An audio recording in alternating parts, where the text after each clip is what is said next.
मारा मुंह में मोह मोर देखे सीता चला जाएगा कोनो बात ना जे मारे लो है अपन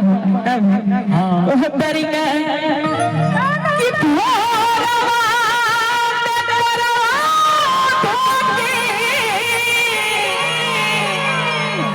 और यह जजी सुतावे रमजान तरीके सोनी जी आप कहीं आ जाए मंच पे कि दी होलो दरदिया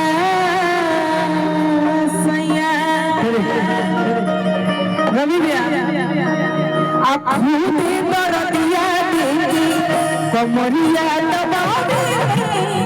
खुद दरदिया देगी कमरिया दबाओ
और बड़ा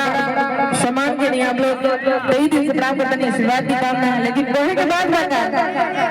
कि रोज के रोज खाली और ये बंदर मैं ये बंदर आए आगे लोग तनी बोल बड़ी पुरानी कलाकार हम लोग एक बहुत अच्छी दोस्ती है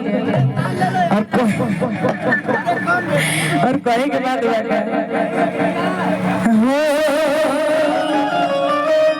भाई सबसे सीखे देखो तारू इनके दो दिया सबके नया नया गीत याद आता बनवा तो दिखोइनी और सुना बुढ़ो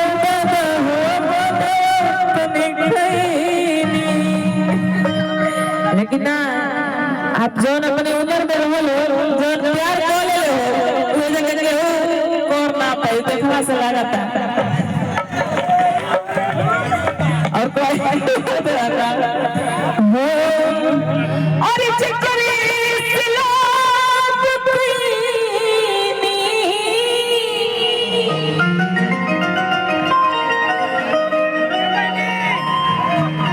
बहुत तरीका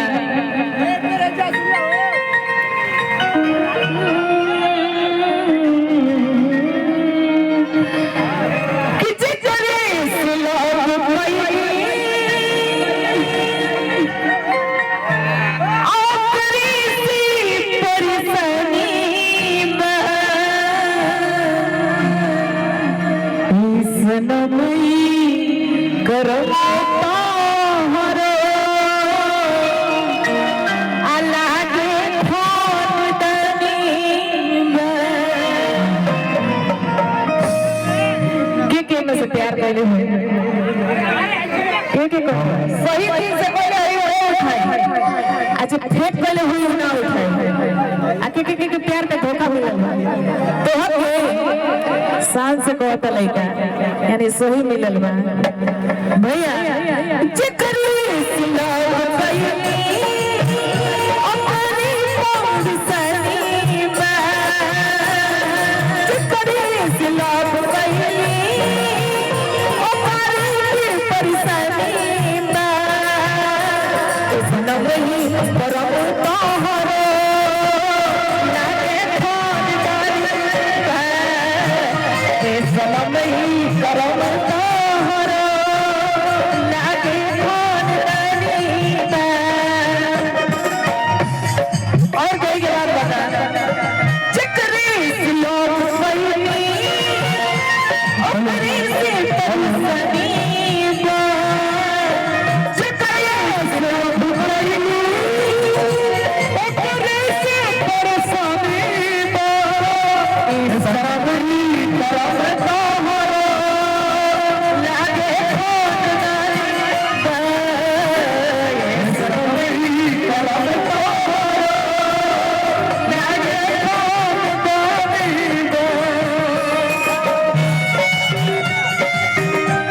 और आए रहे हमने के बीच में बड़े हमने की इजाजत आप कालिका में गुरु जी म्यूजिक टीचर आप आयल बने दे दे प्राण करने की शुरुआत की कामना और कहो क्या सोने वो आज भी सराय के पीछे ना चल पड़ो तेरे पगली कौन हो मेरा इस प्यार में इस दूसरा के पीछे तू लागल है आज भी सराय के पीछे पागल करो आज भी सराय के पीछे पागल करो ताकि हमरा से प्यार अब जिंदगी नया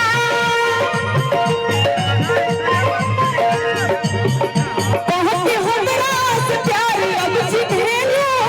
नया सब संग दिल के पूछ जाए चलनी जितनी सी अब भइलू ओकरी सी परेशानी बा जितनी सी अब भइलू ओकरी सी परेशानी बा ऐसन भई करब तोहरे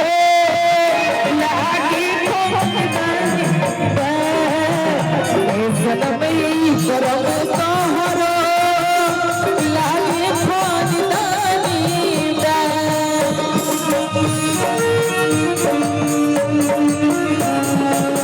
क्या हो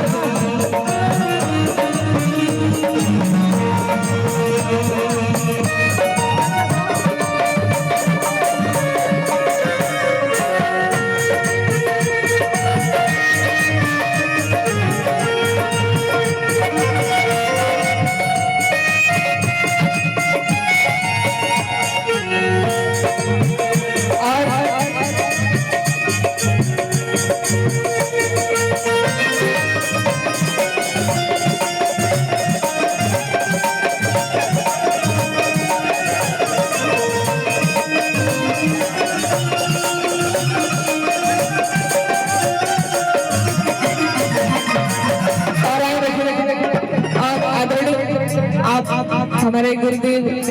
कालिका गुरुदेव जी की तरफ से 500 रुपए का पुरस्कार तो से प्रणाम करता नहीं शुरुआत की कामना और आप रसड़ा की धरती से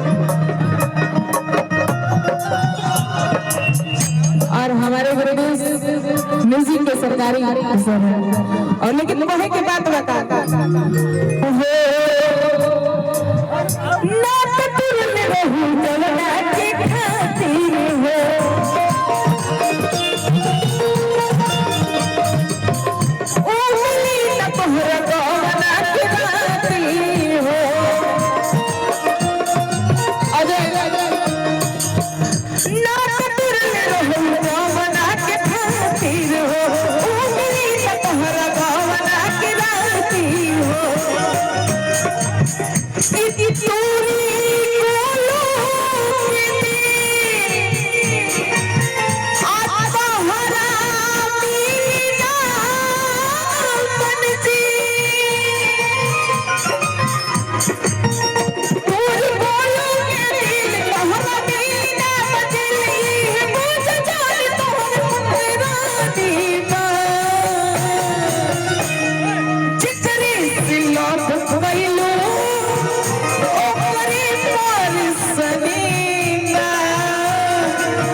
को पैसे सारा कदम हेंगे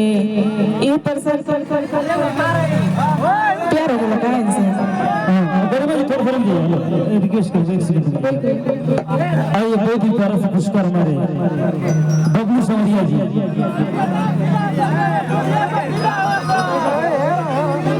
रसिया जी, क्या बात है बबलू रसिया जी, आपको कोई जवाब नहीं है। बबलू रसिया जी